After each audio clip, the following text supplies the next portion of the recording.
할렐루야. 우리 함께 찬송가 191장 내가 매일 기쁘게 우리 1절, 2절, 4절 함께 찬양하며 수요 기도회 시작하도록 하겠습니다.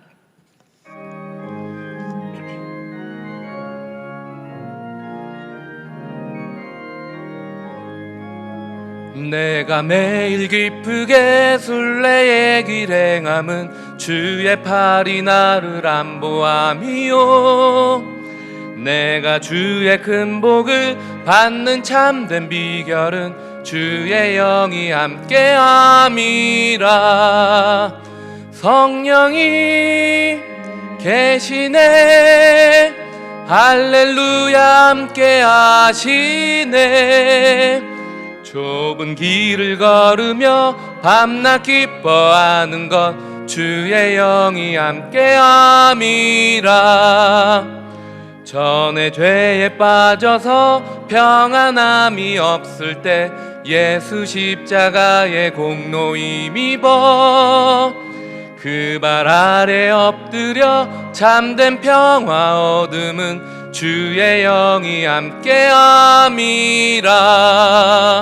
성령이 계시네, 할렐루야 함께하시네. 좁은 길을 걸으며 밤낮 기뻐하는 것 주의 영이. 4절입니다. 세상 모든 욕망과 나의 모든 정욕은 십자가에 이미 못을 박았네. 어두운 밤이 지나고 무거운 짐 벗으니 주의 영이 함께함이라. 성령이 계시네, 할렐루야 함께하시네. 좁은 길을 걸으며 밤낮 기뻐하는 것 주의 영이 함께함이라. 기도하겠습니다. 만물을 살게 하시며 살아내게 하시는 하나님 아버지, 오늘 하루도 저희 가운데 생명과 호흡을 허락하여 주시고 이 저녁 시간 주 앞에 나와 함께 예배드리게 하여 주심에 참으로 감사드립니다. 하나님의 자녀로 부르셨사오니 하나님의 자녀답게 매 순간 걸어갈 수 있도록 주님 인도하여 주시고, 또한 하나님께서 친히 세우신 이 교회가 하나님께서 기뻐하신 일들을 이 땅 가운데 이루는 귀한 통로가 될 수 있도록 하나님께서 붙들어 주시옵소서. 하나님, 또한 이 시간 하나님의 말씀 앞에 섭니다. 성령 하나님께서 우리의 입술과 또한 우리의 귀와 우리의 마음을 붙들어 주셔서 하나님의 살아계심을 보게 되는 귀한 시간 되게 하여 주시옵소서. 예수님의 이름으로 기도드렸습니다. 아멘.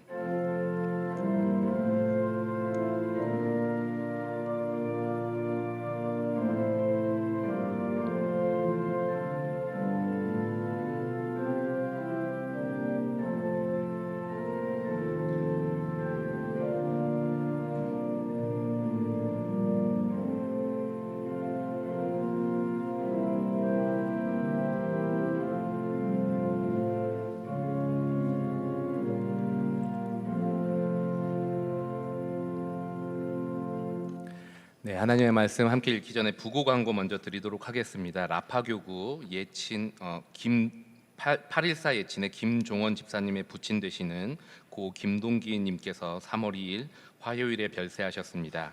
빈소는 송현 효병원 장례식장, 발인은 3월 4일 내일 목요일 오전 8시 30분입니다.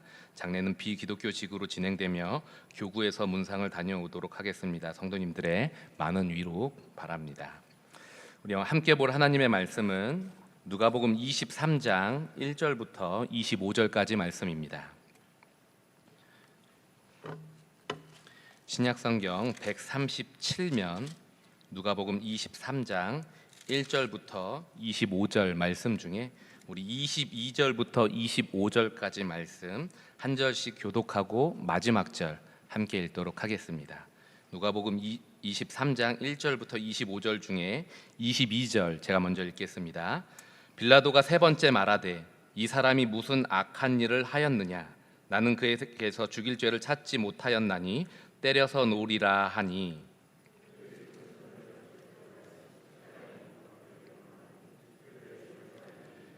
이에 빌라도가 그들이 구하는 대로 하기를 엄도하고 그들이 요구하는 자 곧 밀란과 살인으로 말미암아 옥에 갇힌 자를 놓아주고 예수는 넘겨주어 그들의 뜻대로 하게 하니라. 아멘. 우리 말씀을 통해 본디오 빌라도를 향하여라는 제목으로 하나님의 말씀을 함께 나누도록 하겠습니다.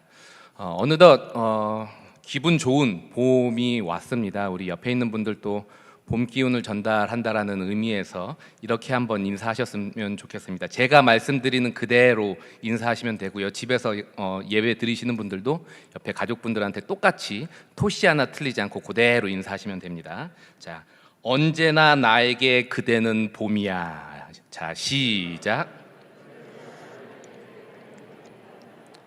야, 제가 이 인사를 청년들한테 했는데 청년들의 비난과 질타가 얼마나 심했는지, 목사님 뭐 이런 낯간지러운 인사를 하게 하느냐 그랬었는데, 이게 이문세 씨가 부른 봄바람이라는 곡에 나오는 가사거든요.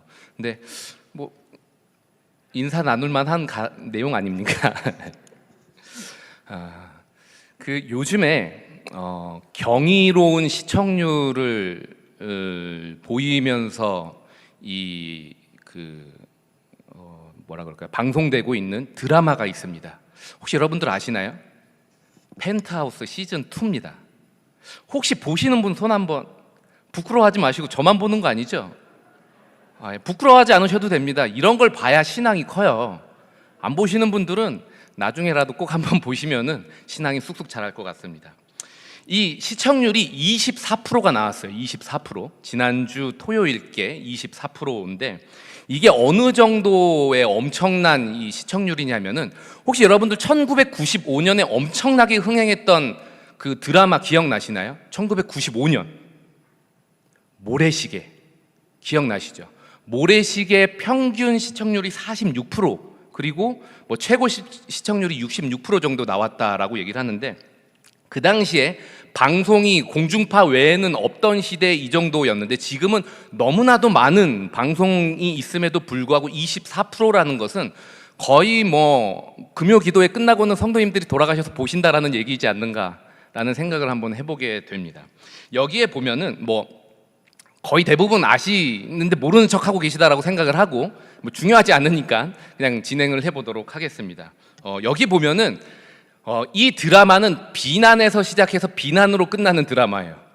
그냥 나오는 모든 사람이 서로를 향해 비난하는 거예요. 막 높아지기 위해서 이제 뭐 서울의 강남의 삼성동에 이제 펜트하우스를 지어서 그 꼭대기에 어떻게 올라가기 위해 서로를 비난하는가. 그래서 막 갑자기 같은 편이었다가도 뭐 앞부분에서 같은 편이었는데 뒷부분에서 갑자기 너 어쩌고저쩌고 이러면서 서로 비난하고 그런 드라마거든요. 처음부터 끝까지 비난하는 드라마. 그리고 그 드라마를 보는 사람들도 끊임없이 그 드라마를 보면서 비난하는 드라마. 비난하면서도 왜 보는지는 모르겠지만 계속해서 비난하는 드라마. 그리고 거기에 보면은 남자 주인공 이름이 주단태예요. 주단태. 왜 하필 저랑 같은 주씨를 썼는지는 모르겠지만 저는 그걸 보면서 왜 하필 주단태야라고 비난하면서도 계속해서 보고 있는 저를 보게 되는 것 같습니다. 이렇게 우리는 드라마를 하나를 보더라도 이게 누군가를 비난하거나 이런 일들이 우리의 삶에 종종 있고요. 삶을 살아가다가도 우리가 어려운 일이 있다 보면은 우리도 모르게 그 고난을 어떻게 이겨낼 순 없고, 이 고난의 원인이 누구인가를 찾아내지 못했기 때문에 누군가에게 비난을 통해서 어떻게든 그 상황에서 견뎌보려고 하는 습성들이, 그러한 속성들이 우리 가운데 있습니다. 그런데 이러한 마음들이 성경을 볼 때에도 비슷하게 우리 가운데 있지 않는가라는 생각을 한번 해보게 됩니다. 여러분들의 생각에 혹시 성경 인물 중에 가장 비난받는 사람은 누구일 것 같으세요? 여러분들이 보면서 성경에서 가장 많이 비난해 봤다. 물론 우리 성도님들은 그 고귀한 성품들을 가지고 계시기 때문에 비난하진 않으시겠지만, 그래도 제가 제일 처음 떠올랐던 건 아담. 아담 그 왜 선악과를 따먹어가지고 라고 우리는 비난하고요. 또 한 명은 가룟 유다이지 않겠는가라는 생각을 해봤어요. 왜 예수님을 팔아 넘겨가지고. 그리고 떠오르는 인물이 오늘 본문에 등장하는 본디오 빌라도. 왜 예수님을 넘겨줘 가지고는. 그래서 이 본디오 빌라도는 어떻게 보면 제 생각에는 성경 인물 중 가장 비난을 많이 받는 인물이다라고 생각해요. 왜냐하면 우리는 매주마다 본디오 빌라도의 이름을 외치거든요. 그렇지 않습니까? 본디오 빌라도에게 고난을 받으사라고 얘기를 하면서 그놈의 빌라도라고 우리는 얘기를 한다라는 것입니다.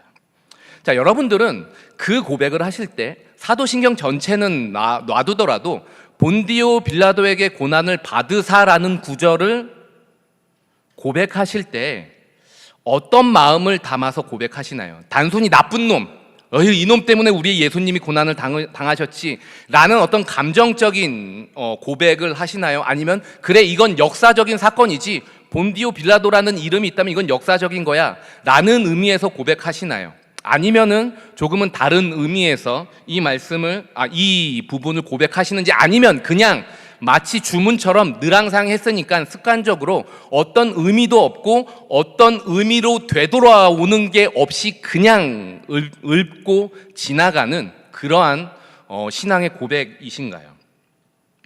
단순히 이 고백 안에는 이 나쁜 놈이었다 라고 얘기하기 위해 우리가 사도신경 안에 담아놓고 있는 것인지, 아닌지, 과연 본디오 빌라도는 이렇게 담겨질 만큼, 이 이름이 담겨질 만큼 정말로 큰 죄를 지은 건지를 우리가 한번 살펴보고요. 또 하나는 그렇다면 본디오 빌라도의 고난을 받으셨다는 이 고난의 본문을 읽고 우리가 고백하면서 그것이 과연 오늘 고백하는 내 삶에 도대체 무슨 의미가 있으며 지금 나에게 무슨 영향력을 끼치는가에 대해서 본문 말씀을 통해 잠시 한번 살펴보도록 하겠습니다. 제가 오늘 함께 나눌 말씀은요, 예수님의 고난은 신자의 소명을 증거한다라는 거예요. 다시 한번요, 예수님의 고난은 신자의 소명이 무엇인지를 분명하게 증명한다라는 것입니다. 오늘 본문 말씀의 내용은 우리가 너무나도 잘 아는 말씀입니다. 로마 총독으로 유대 땅을 다스리던 본디오 빌라도 앞에 예수님께서 재판을 받으시는 사건이 오늘 전체의 줄거리입니다. 1절 한번 보시겠어요? 1절에 보시면 이렇게 기록되어 있습니다.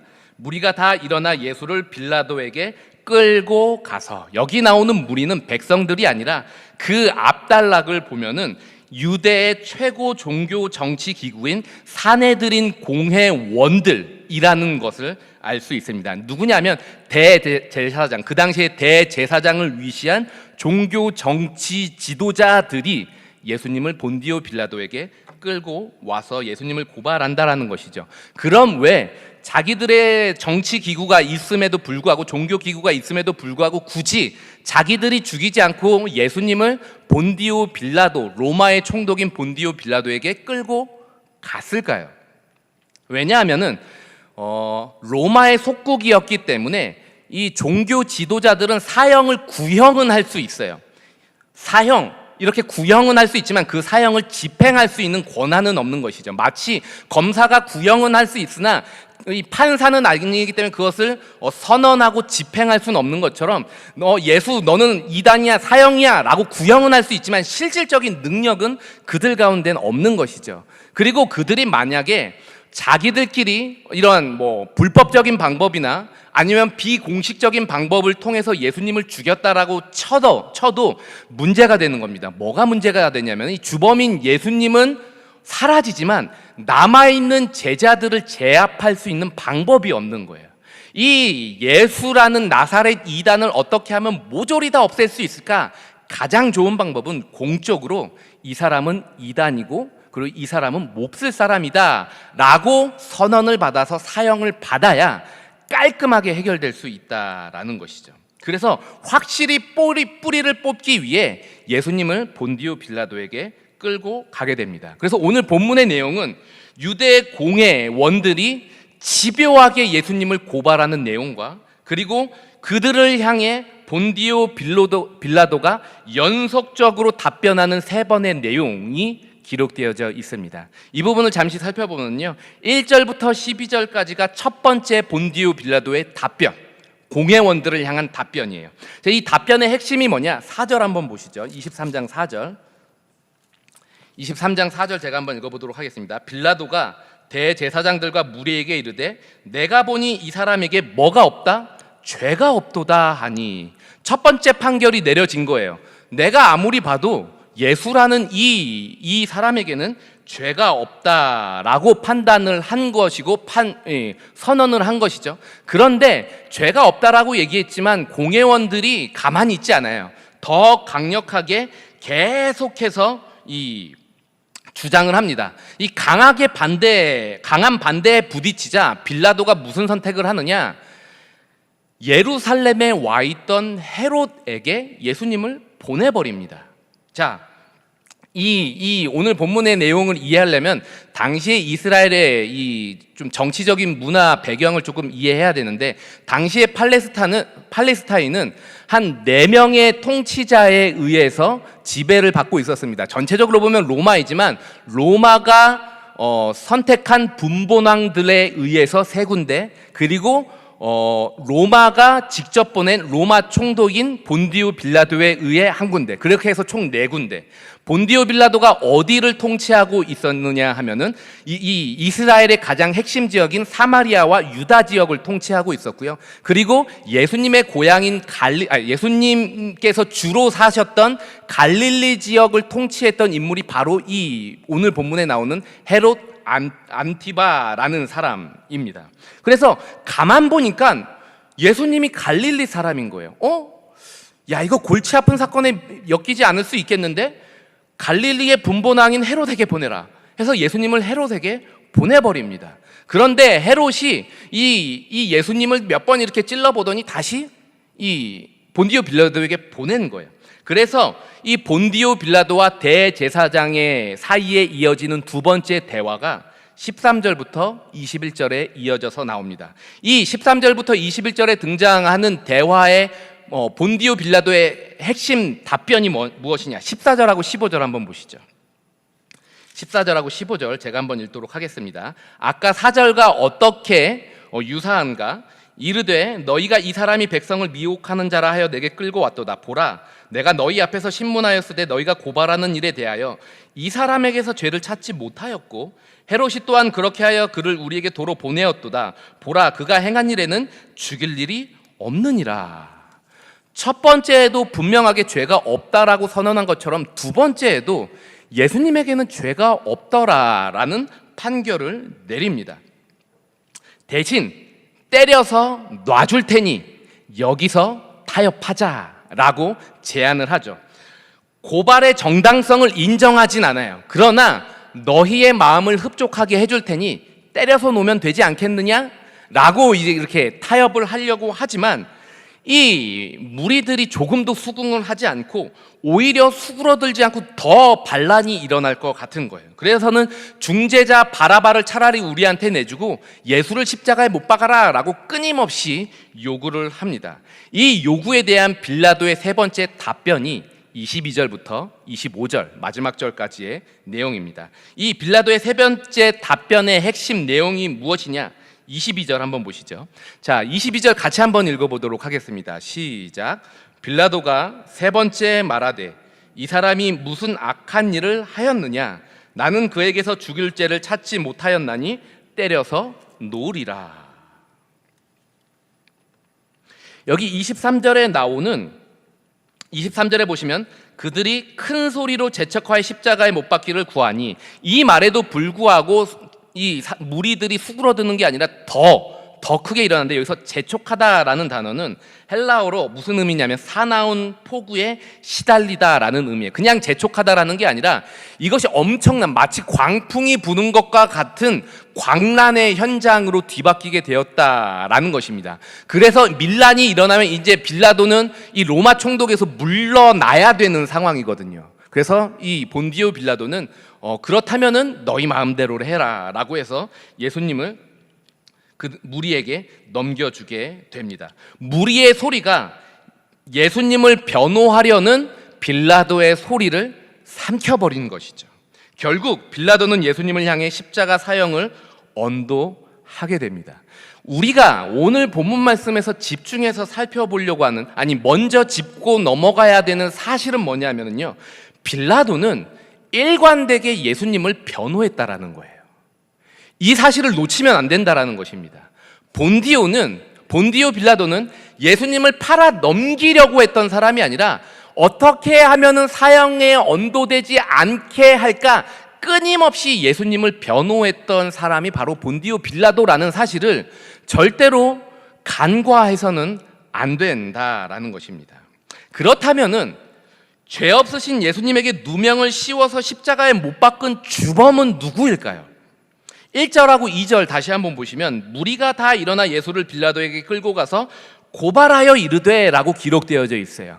누가 주범인 거예요? 무리인 거예요. 여기에 나오는 무리는 아까도 말씀드렸지만 대제사장과 종교 지도자들이 주범이라는 것입니다. 그리고 24절하고 25절에 보시면 이에 빌라도가 그들이 구하는 대로 하기를 언도하고 그들이 요구하는 자, 곧 밀란과 살인으로 말미암아 옥에 갇힌 자를 놓아주고 예수는 넘겨주어 그들의 뜻대로 하라 하니라 라고 기록되어져 있죠. 이게 바로 누가의 관점이에요. 누가가 봤을 때 예수님을 십자가에 팔아 넘긴 주범은 본디오 빌라도가 아니에요. 누가는 절대로 본디오 빌라도를 정죄하거나 본디오 빌라도가 주범이라는 식으로 본문 말씀을 기록해 놓고 있지 않습니다. 누가는 의도적으로 그들이라고 얘기해서 본디오 빌라도가 아니라 본디오 빌라도를 이용해서 예수를 죽이려고 했던 대제사장과 종교 지도자들의 문제다라고 끊임없이 이야기하고 있습니다. 물론 본디오 빌라도는 악한 사람이긴 해요. 그리고 유대의 통치자로서 재판관으로서 자기가 해야 할 정당한 판결을 하지 않고 비겁하게 뒤로 물러난 점 문제이고, 그리고 그 사건에 대해 자기의 이 자신이 진실이라고 생각하는 바를 끝까지 밀고 나가지 못하는 무능함은 있는지는 모르겠지만, 그러나 이 사건의 주범은 본디오 빌라도는 아니라는 것입니다.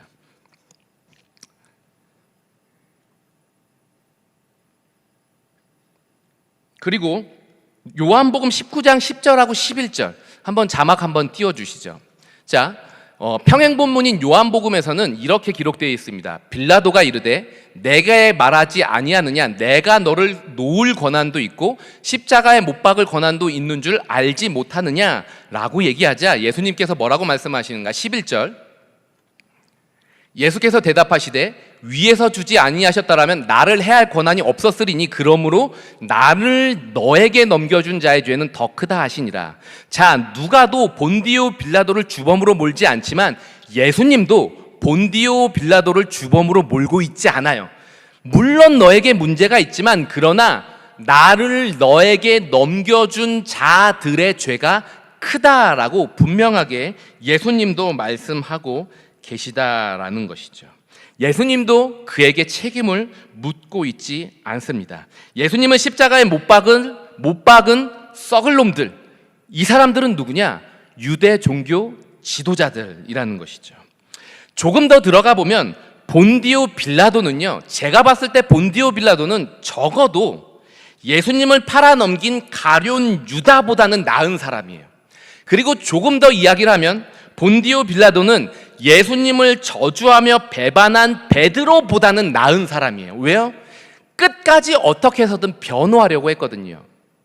그러므로 제가 봤을 때 사도신경 안에 들어와야 되는 예수님의 고난은 가룟 유다에 의해 고난을, 아니면 대제사장에 의해 고난을, 아니면 베드로의 배반에 의해 고난을 받으셨으나로 가는 게 훨씬 더 이 예수님의 입장에서 옳지 않을까 싶은데, 우리는 고백할 때 본디오 빌라도에게 고난을 받았다라고 이야기를 한다라는 것이죠.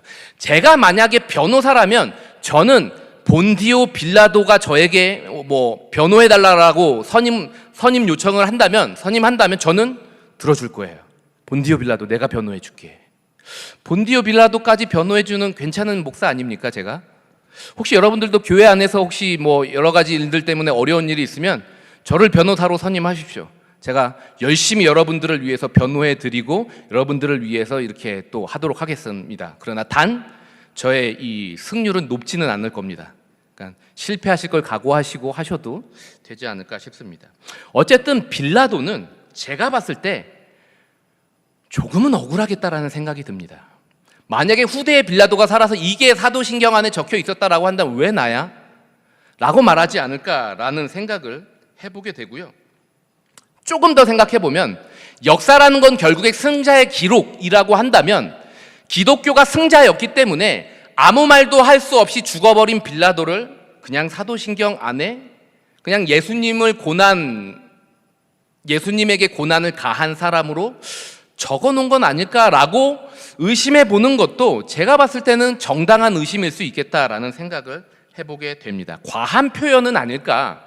예수님의 고난을 어떻게 본디오 빌라도에게 고난을 받았다라는 단 한 문장으로 싸잡아서 얘기하실 수가 있지? 세상의 고난을 받았다라고 얘기하지 않으시고 왜 이렇게 우리는 고백을 할까? 한 번쯤은 우리가 생각해 봐야 하지 않겠는가라는 것입니다. 만약에 과한 것도 아니고 이것이 정말로 분명한 신앙의 고백이라면 도대체 이 한 문장 안에 함축시켜 갖고 우리가 고백하는 그 의미는 무엇이며 오늘 그 고백이 나에게 무슨 힘이 되는가라는 부분을 짚고 넘어가야 한다라는 것이죠.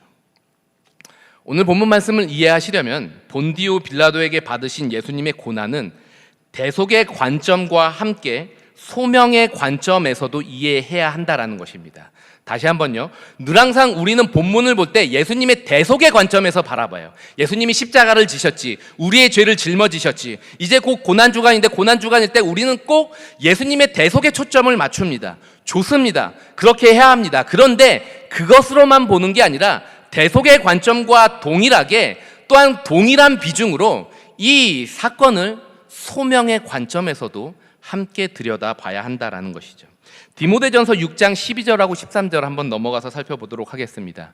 이 본디오 빌라도라는 이름이 이 공간복음과 사도행전을 넘어 신약성경 서신서에 유일하게 또 한 번 등장하는 곳이 있는데 그게 바로 디모데전서 6장 12절하고 13절입니다. 제가 한번 읽어보도록 하겠습니다. 바울이 디모데에게 마지막으로 이렇게 권면하죠. 믿음의 선한 싸움을 싸우라, 영생을 취하라, 이를 위하여 내가 부르심을 받았고, 여기서 말하는 부르심이라는 것은 소명이거든요. 너는 소명을 받았다. 무슨 소명이에요? 나도 소명을 받았고 너도 소명을 받았고 저와 여러분들도 소명을 받았어요. 우리는 무슨 소명을 받았습니까? 믿음의 선한 싸움을 싸우라는 소명을 받았다라는 거예요. 근데 이게 믿음의 선한 싸움이라고 하면 조금 좀 추상적이잖아요. 무슨 싸움인 건가? 믿음의 싸움이란 게 뭔가? 그 뒤에 조금 구체적으로 이렇게 나옵니다. 많은 증인 앞에서 선한 증언을 하라라는 거예요. 그러니까 우리의 싸움은 교회의 세력을 키우는 것 아니면은 뭐 어떤 교회가 어떤 영향력을 끼치는 것 이런 것보다 많은 사람들 앞에서 무언가를 증언하는 거예요. 뭘 증언하는 겁니까? 저와 여러분들은 무엇을 증언하면서 살고 계십니까?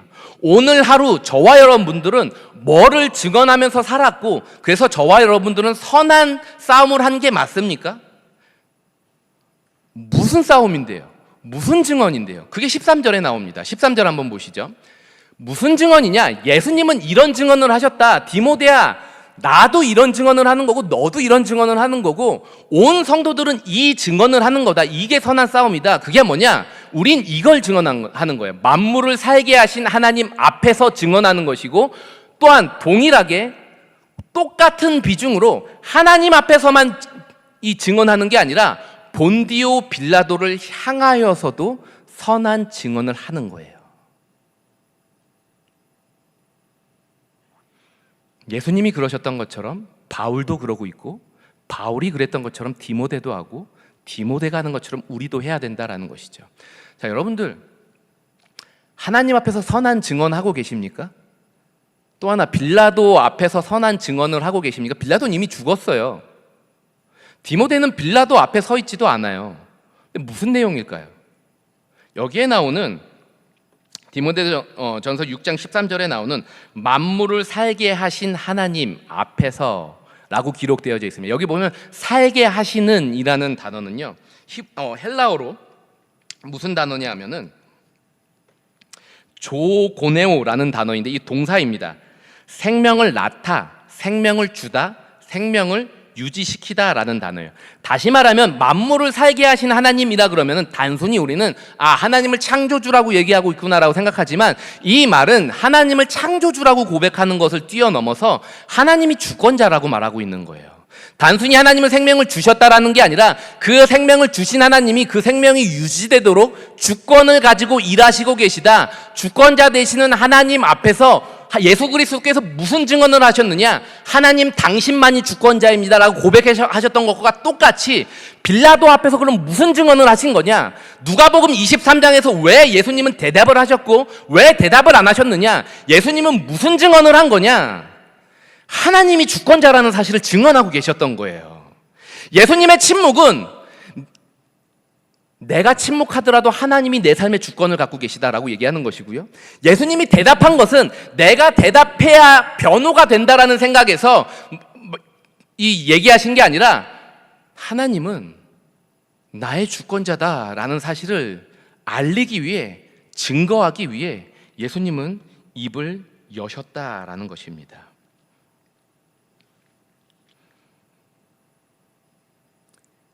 우리가 사도신경에서 고백하는 본디오 빌라도에게 고난을 받으셨다라는 의미는요, 예수님을 가장 고통스럽게 했던 인물은 본디오 빌라도야. 그래서 본디오 빌라도의 고난을 받은 거야 라고 말하는 예수님의 고난의 경중에 대한 표현이 아니라 예수님이 받으신 고난의 본질에 대한 표현입니다. 예수님이 받으신 고난의 성격에 대한 표현이에요. 예수님이 이 땅에서 무슨 고난을 받으셨느냐? 예수님께서 이 땅에서 받으신 시험이 뭐냐? 예수님께서 이 땅에서 받으신 하나님의 소명이 뭐냐? 어떤 상황에서든지 하나님의 주권을 선포하는 것, 이게 바로 예수님께서 받으신 소명이고, 예수님께서 본디오 빌라도 앞에서 받으신 시험과 싸움과 유혹은, 본디오 빌라도는 계속 예수님에게 이렇게 말하는 거야. 아까 요한복음에서 얘기했던 것처럼 내가 너를 풀어줄 수 있는 거야. 내가 너를 십자가에 보낼 수 있는 거야. 내가 너의 생명의 주관자야. 내가 너의 죽음의 주관자야 라고 끊임없이 말하는 본디오 빌라도에게, 아니야, 하나님이 주권자야. 내가 비록 이 상황에 있지만, 모두에게 벗겨져서 부끄러움 가운데 있지만, 그럼에도 나의 주권자는 네가 아니고 나도 아니고 대제사장들도 아니고 나의 아버지 되시는 하나님이야 라고 예수님은 증언하고 계시다라는 것입니다. 이것이 바로 하나님의 소명을 따라 길을 걸어가셨던 예수님의 모든 삶, 처음부터 그랬어요. 하나님의 아들이라며 증명해봐. 이것도 결국에는 누가 주권자냐? 너의 먹을 거를 주관하는 게 누구냐? 라는 질문인 거예요. 예수님은 처음부터 끝까지 내 삶의 주권자는 하나님이다. 먹을 걸 바꾸고 마는 건 나의 주관이 아니라 하나님의 주관 안에 있다. 이것이 없더라도 내 삶을 주관하는 분은 하나님이다. 처음부터 끝까지 늘 항상 예수님은 이 싸움, 이 고난 가운데 계셨으며, 예수님의 제자로 부름받은, 소명을 받은 저와 여러분들도 매 순간순간의 삶이 이 싸움이라는 것입니다. 한 구절만 더 보도록 하겠습니다. 골로새서 1장 24절입니다. 골로새서 1장 24절, 저와 여러분들이 굉장히 잘 아는 구절인데 제가 한번 읽어보도록 하겠습니다. 나는 이제 너희를 위하여 받는 괴로움을 기뻐하고 그리스도의 남은 고난을 그의 몸된 교회를 위하여 내 육체에 채우노라. 잘 아는 말씀이지 않습니까? 바울이 골로새 교회에게 이렇게 말하는 거예요. 사도 바울이 이해하는 신자의 소명이 이 안에 담겨져 있는 거예요. 그게 뭐냐? 예수님의 고난에 동참하는 삶이라는 거예요. 나는 이제 너희를 위하여 받는 괴로움을 기뻐하고 있다. 근데 그 뒤에 그리스도의 남은 고난을 내가 내 육체에 채우고 있다. 이 말씀을 언뜻 보면 잘 이해가 되지 않습니다. 아니, 예수님께서 대속을 다 이루셨는데 남은 고난이 있다라는 거야. 예수님의 고난은 이미 다 완성됐고 예수님은 다 이루셨다라고 말했기 때문에 더 이상 이룰 대속을 위해 이룰 일들은 없는데, 도대체 이 말은 무슨 말을 하는 건가?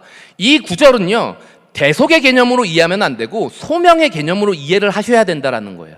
마치 우리가 예수님께서 이루시다가 죽으셔서 남은 대속의 과업들을 이뤄나가는 사람, 이렇게 말하면 우리는 이단이 되는 거예요. 그 과정이 아니라 대속은 완전히 이루어졌어요. 그렇다면은 이 구절은 무슨 얘기를 하느냐? 예수님께서 고난을 받으셨는데 그 예수님께서 받으신 고난이 우리에게도 고스란히 담겨져 있다. 고스란히 하나님께서 예수님께서 이 땅에서 사셨던 삶의 모습들, 본질들을 우리에게 고스란히 남겨놓으셨다. 헬라어식으로 보면은요, 그리스도의 남은 고난의 순서가 조금 달라요. 그리스도의 고난의 남음이라고 표현되어져 있거든요. 그리스도께서 받으신 고난을 우리에게도 하나님께서 남겨놓으셨다라는 거예요. 동일한 고난으로 우리를 부르셨다라는 거예요. 우리에게도 동일한 소명이 주어졌다라는 거예요. 그게 뭐예요? 이 상황에서도, 저 상황에서도, 굶어 죽을 것 같은 상황에서도, 하나님께서 풍족함을 주셨던 상황에서도, 어떤 상황에서도 나를 채우고 나를 살게 하시고 나로 하여금 생명을 유지하게 하시는 주권자가 너냐, 세상이냐, 하나님이냐 라는 사실을 증명하는 삶이라는 것입니다. 그러므로 제가 봤을 때 이 구절은요, 예수의 제자로서 부르심을 받은 자들에게 너희에게 동일한 고난이 남겨져 있다. 동일한 싸움이 남겨져 있다. 그러나 하나님이 너희를 부르셨다. 그러니 지지 말아라. 그러니 놀라지 말아라. 그러니 왜 이런가 당황하지 말아라 라고 말씀하신다라는 것이죠. 작년 말에 생각지도 못하게 장기간의 이 팬데믹으로 인해서 작년 말쯤이면 끝날 거다라고 어느 정도 우리가 예상했는데도 계속 이어지고 있었죠. 그래서 지금도 그러지만 이게 도대체 왜 이런가, 우리는 계속 고민하면서 언제 끝나는가, 하나님은 무슨 일을 하시는가, 그리고 우리는 뭘 해야 되는가, 이런 고민들을 참 많이 했던 것 같습니다. 그때 제가 작년 저희 봄 전교인 초반에 했던 갑자기 생각이 안 나네요. 이 부흥회 때 강사로 오셨던 노진준 목사님하고 어떤 일로 인해서 카톡으로 이제 좀 어떤 일들을 주고받았던, 이게 카톡으로 연락을 좀 주고받을 일이 있었습니다. 그래서 이런저런 말씀을 드리고 그리고 나서 이제 인사를 드렸는데 노진준 목사님께서 마지막 인사말로 이렇게 저에게 남겨놓으셨어요. 그게 뭐냐면은 하나님의 선하신 주권에 대한 믿음으로 살아내시기 바랍니다. 하나님의 선하신 주권에 대한 믿음으로 살아내시기 바랍니다. 저는 이 말씀이 제 마음에 꽤 오래 남았고요. 그리고 이 말씀이 이 인사가 제 안에 꽤 오랫동안 위로로 남았던 적이 있습니다. 저는 이 말을 이렇게 이해하지 않았어요. 하나님의 선하신 주권을 신뢰하면 어떤 고난이든 이겨낼 수 있으니 그 믿음으로 이겨내십시오 라고 말한다고 이해하지 않았습니다. 저는 이 말을 하나님의 선하신 주권을 증언함이 목사님의 소명입니다. 그러니 잃지 마십시오 라고 말한다라고 저는 이해를 했고요. 그래서 왜 나는 이 고난 가운데 아무것도 못하는가, 이 고난 가운데 있는 청년들에게 왜 멋있는 모습을 보여주지 못하고 멋있게 헤쳐나가지도 못하고 왜 나는 자꾸 넘어지는가, 이 부분에 대해 말할 것이 없는 저에게, 그렇지, 나는 넘어지지만 세상은 나를 넘어뜨리려고 하지만 그럼에도 불구하고 내 삶의 주권자는 하나님이지. 내가 해야 되는 것은, 저와 여러분들이 해야 되는 것은 얼마나 멋있게 일어서느냐가 아니라 넘어져도 하나님이 주권을 갖고 계시다라는 것을 고백하는 거예요. 잘해도 하나님이 내 삶의 주권자다라는 사실을 증언하는 거예요. 근데 세상은 이것을 가로막고 우리의 욕심 이것을 가로막죠. 성경은 이것을 예수님이 빌라도 앞에서 당하신 고난, 그리고 예수님이 본디오 빌라도를 향하여 고백하신 선언이라고 이야기한다라고 저는 생각을 합니다. 우리는 예수님처럼 본디오 빌라도와 같은 세상 앞에 날마다 서 있습니다. 그리고 생각보다 우리가 기대했던 것보다 더 많이 넘어져요. 안 넘어지시는 것처럼 이 마스크를 쓰고 가만히 계시지만 생각보다 많이 넘어지시지 않습니까? 얼마나 많은 사람, 얼마나 많은 상황이 우리를 향해 이렇게 말하는지 몰라요. 내가 너의 삶의 주권자야. 내 말을 들어야 네 삶이 살아. 이렇게 해야 돼. 얼마나 많은 청년들이 이 주식을 하면서 마치 지금의 이런 상황들이 내 삶의 주권자인 양 끌려다니는지 모릅니다. 우리에게 얼마나 많이 수많은 것들이 자신들이 우리의 주권자라고 선포하는지 몰라요. 그리고 이 자리 가운데 앉아 계시는 우리 성도님들, 그리고 또 우리 또 삶의 자리 가운데서 예배드리는 수많은 성도님들의 삶의 현장이 얼마나 고되고 힘든지 저는 다 이해하지 못하고 다 그것을 헤아릴 수도 없을 만큼 아마도 많은 고난을 넘어오셨고 여전히 고난 가운데 계실 수도 있겠다라는 생각을 해봅니다. 저는 그 상황에서 우리 성도님들이 억울하지 않으셨으면 좋겠고, 분통 터지지 않았으면 좋겠고, 그리고 그 상황에 의해 거꾸러지지 않았으면 좋겠어요. 저는 제가 맡고 있는 청년들이 이 어려운 상황에서 낮아빠지고 신앙을 등지게 만드는 상황이 되지 않았으면 좋겠습니다. 그러나 이것보다 훨씬 더 큰 소망이 제 안에 있는데, 그게 무엇이냐면은 그 상황에서 그 무엇보다도 하나님의 주권자 되심을 증언하는 소명을 놓치지 않았으면 좋겠어요. 내 소명이 무엇인가를 놓쳐서 비겁해지고 무능해지고 약해지고 악해지지 않았으면 좋겠다라는 마음이 저에게, 제가 함께 신앙생활하고 있는 사랑하는 청년들에게, 그리고 함께 이 땅 가운데서 하나님을 증언하기 위해 부름받은 여러분들 가운데 있기를 소망합니다. 말씀에 마무리를 짓도록 하겠습니다. 본디오 빌라도 앞에서 고난을 받으신 주님이 오늘 저와 여러분들의 모든 고난에 대해 아세요. 그러니 그리스도 예수께서 그리하셨듯 하나님의 선하신 주권에 대한 믿음으로 살아내시는 은혜가 있기를 소망합니다. 저는 이 말이, 이 인사가 본디오 빌라도와 같은 세상을 향하여 선한 증언을 하며 살아야 하는, 그로 인해 고난 가운데 놓인 저와 여러분에게 버팀목이 되고 위로가 되어줄 수 있었으면 좋겠습니다. 하나님은 저와 여러분들이 처한 모든 상황 중에서 우리로 살게 하시는 선하신 주권자이시기 때문입니다. 우리 함께 나눈 말씀을 기억하면서 우리 찬송가 187장 비둘기같이 온유한, 우리 이 찬양 함께 부르면서 준비하신 헌금 하나님 앞에 드리도록 하겠습니다.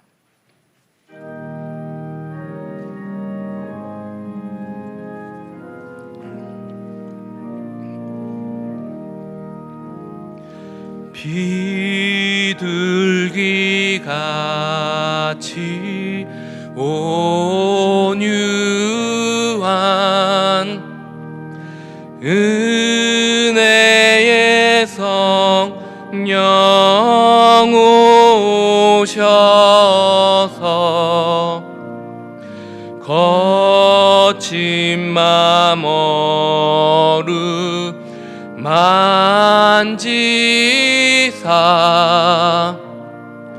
위로와 평화 주소서. 진리의 빛을 비추사 주의 길 바로 걸으며 주님을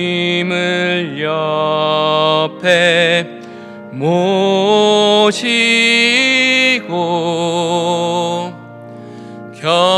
경건히 우리 4절 함께 고백하도록 하겠습니다. 연약한 나를 도우사, 연약한 나를 도우사 하나님 나라 이르러 주님의 품에 안기는 영원한 안식 주소서.